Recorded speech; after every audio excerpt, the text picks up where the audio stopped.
Gadis ini melihat bus yang kehilangan kendali dan akan menabrak ibu anak di tepi jalan. Gadis ini langsung menerjang keluar dan menarik bus itu untuk menahannya. Dia ikut terseret. Dengan berusaha dia menahannya. Saat itu, hanya melihat dia menahannya dengan dua tangan dan badannya ke belakang. Akhirnya bus itu pun berhenti. Sang gadis lalu berdiri dan menepuk tangannya. Melihat tidak terjadi apa-apa. Setelah itu pun dia pergi. Hanya meninggalkan jejak bekas dia menarik bus itu. Yang bisa membuktikan dia itu nyata. Gadis ini bernama Bong Sun. Sudah terlahir punya kekuatan super. Saat lahir pun sudah langsung menggenggam dengan sangat kuat. Dan meninju dokter hingga terbang sejauh 10 meter. Saat SD dia dan adiknya ditangkap. Dengan satu tendangan sudah menghancurkan pintu mobil. Menghadapi orang-orang jahat. Dengan satu tangan. Dia pun tumbuh besar. Kekuatannya juga semakin kuat. Hanya pelan-pelan menarik. Besi itu langsung bengkok. Dalam suatu lomba tarik tambang. Karena dia ikut bergabung. Dengan mudah mengalahkan pihak lawan. Awalnya senang-senang mengikuti trip sekolah. Tapi hanya dengan satu sentuhan. Batu sejarah yang ratusan tahun tiba-tiba jatuh ke bawah tebing.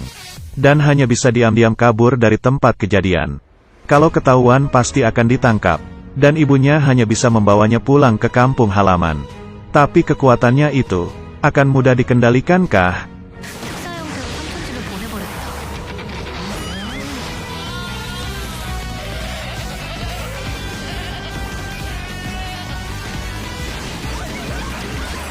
Mama, ada monster. Sang ibu membawanya ke kelenteng untuk meminta pertolongan. Berharap ke depannya tidak terjadi masalah.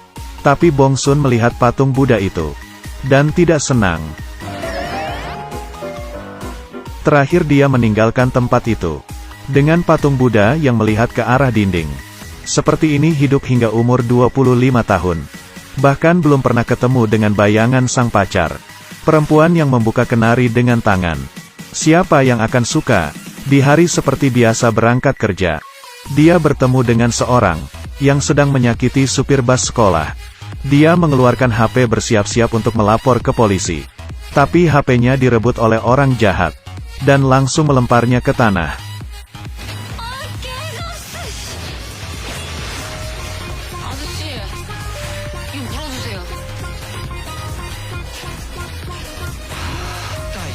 Dia menamparkan muka si perempuan.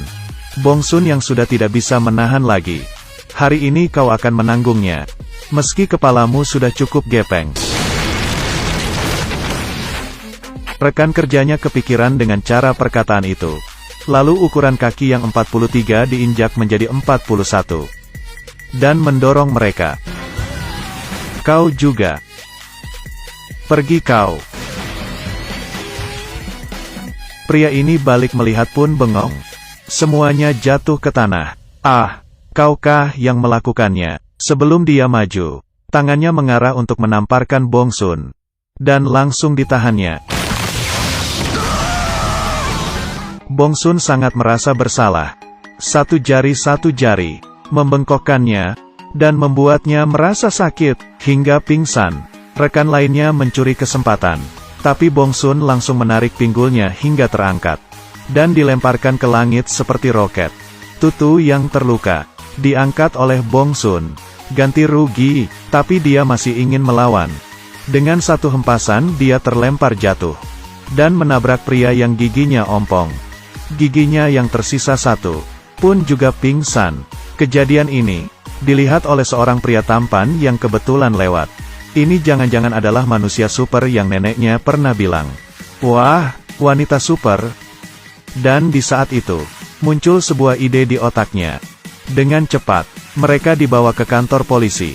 Sekali lihat saja sudah tahu ini polisi yang tampan. Tatapan Bong Sun pun langsung menjadi cerah. Sayangnya tidak dihiraukan. Polisi mulai mengatakan semua kejadian yang sudah dirapikan. Tapi semakin belakang semakin konyol. Tulang bengkok hanya dengan pukulan. Pergelangan patah hanya dengan satu tepukan. Menerbangkan seseorang hingga 30 meter hanya dengan satu tangan. Tunggu. Bong Sun semakin mendengar. Kepalanya semakin menunduk. Tidak bisa apa-apa. ini adalah kenyataannya.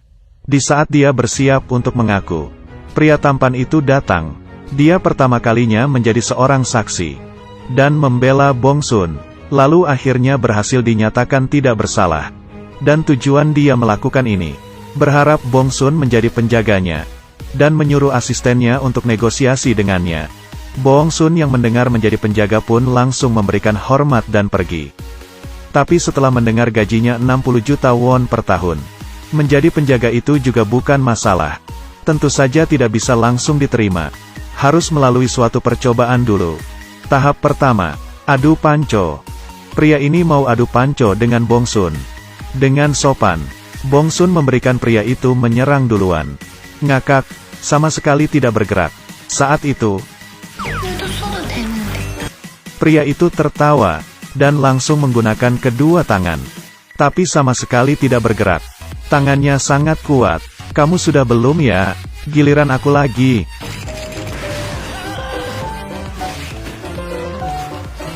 Hahaha, sama sekali tidak sakit. Kita sudah mengerti semua ya. Ayo kita tanda tangan kontrak.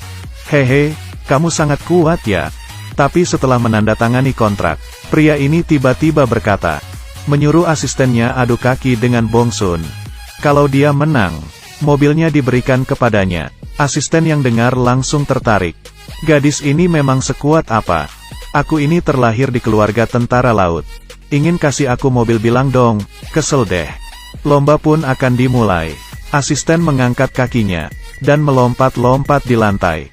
Di saat pria ini berteriak mulai, Bong Sun tiba-tiba berteriak berhenti. Dia ingin sebuah helm, takut melukai kepalanya. Tentu saja untuk si asisten.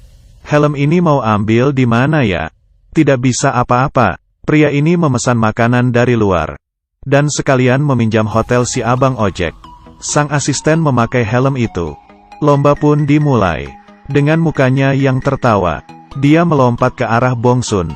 Tapi ekspresi Bong Sun hanya memperlihatkan kasihan. Tapi hanya pria ini yang tahu. Kalau lomba ini, siapa yang menang dan kalah?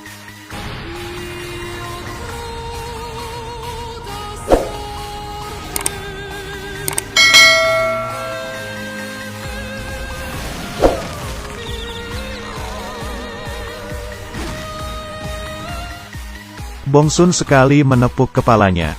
Dia langsung gemetar. Kaki kanannya sepertinya ada yang patah. Dan dengan cepat diantar ke rumah sakit. Tapi tidak peduli mau bilang apa. Tes yang diberikan ke Bong Sun pun berhasil dilewati. Mulai hari ini, dia adalah penjaga pribadinya bos ini.